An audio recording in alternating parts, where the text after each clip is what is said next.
em que ponto daí você analisa, de que viés a gente pode perceber a estratégia da Michelle em colocar no trio elétrico o Padre Kelmon, o pai de santo lá da Anitta, tinha convidado mais um rabino, mas ele não conseguiu subir no caminhão.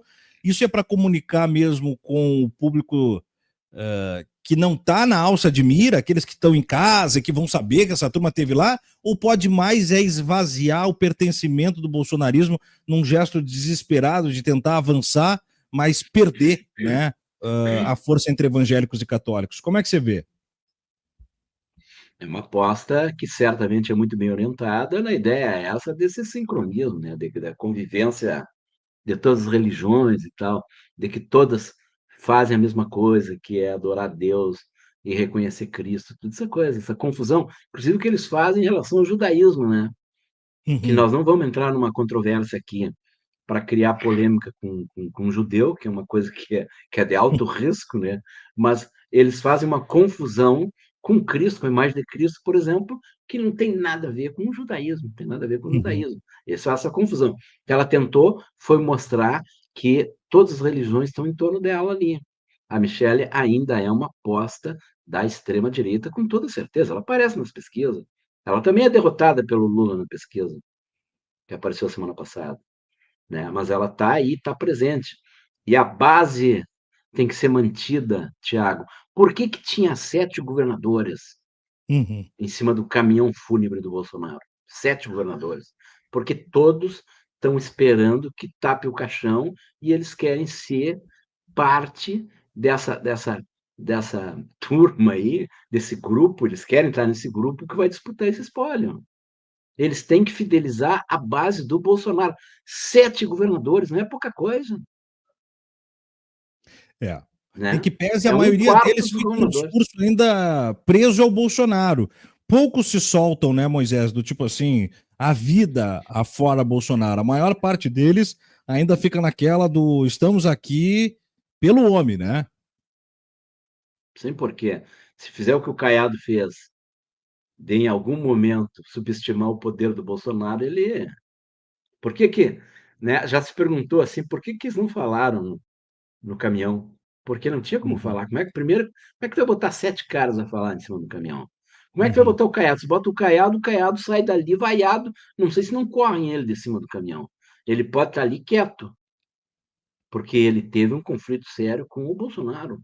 uhum. Então, eles não podem. É a situação do Tarcísio de Freitas.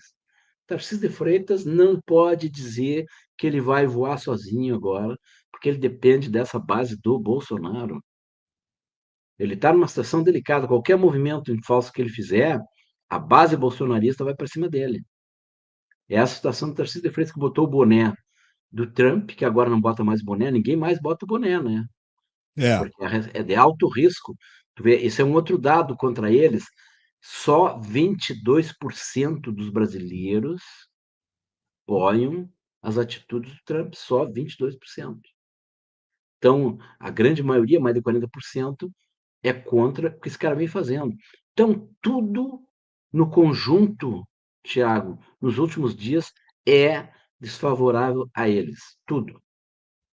E aí, Moisés, eu te pergunto o seguinte: é, mediante a esse cenário desfavorável, né? As pesquisas do presidente Lula sempre dando ele como favorito, se destacou para a gente. Isso tudo faz com que os bolsonaristas enviasem o seu discurso para essa coisa mais violenta, tipo a gente viu do Gilvan, ou você acha que é pontual ali mesmo na coisa do ódio, porque esse cara já tinha falado na morte do Lula, Paulo Pimenta já tinha dado um pau nele. Onde é que eu quero chegar? Quanto mais o Lula ficar com musculatura eleitoral, e quanto mais esses caras forem se esvaziando, como você vem narrando, mais vai se criar essa tensão. Ou você acha que estrategicamente essa extrema-direita pode, de alguma maneira, arrefecer o discurso, vendo a forma como o Gilvan, como o Zambelli, como o Gayer estão ficando expostos? É uma coisa, Tiago, essa eu acho que é a grande questão de o que vai acontecer com a postura deles em 1 ano e meio até a eleição. É muito Exato, tempo, é muito tempo. Então exato. tem um dado que eu acho interessante, que é o seguinte: houve uma tentativa da direita, vamos dizer, da velha direita, nas eleições municipais, de mandar um recado dizendo que ela não quer mais ficar conectada diretamente ao bolsonarismo. Houve, né? O que houve aqui, por exemplo, no Rio Grande do Sul, tu tem até em São Paulo, eu acho, tu tem em vários estados a vitória de uma direita ou até de um centro-direita ultraconservador, mas não necessariamente bolsonarista.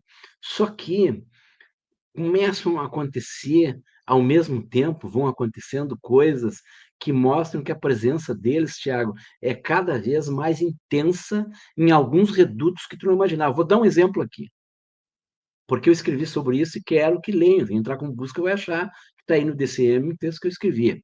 Uhum. Aconteceu aqui o Fórum da Liberdade, aqui em Porto Alegre, o maior evento do liberalismo brasileiro, com certeza. Não tem no Rio, não tem em São Paulo, não tem em lugar nenhum. São 38 anos que os caras fazem eventos para discutir liberdades. Fórum da Liberdade no sentido liberal, né, que é legítimo, de discutir do ponto de vista da economia, da política, das condutas pessoais, coletivas, o que é a liberdade.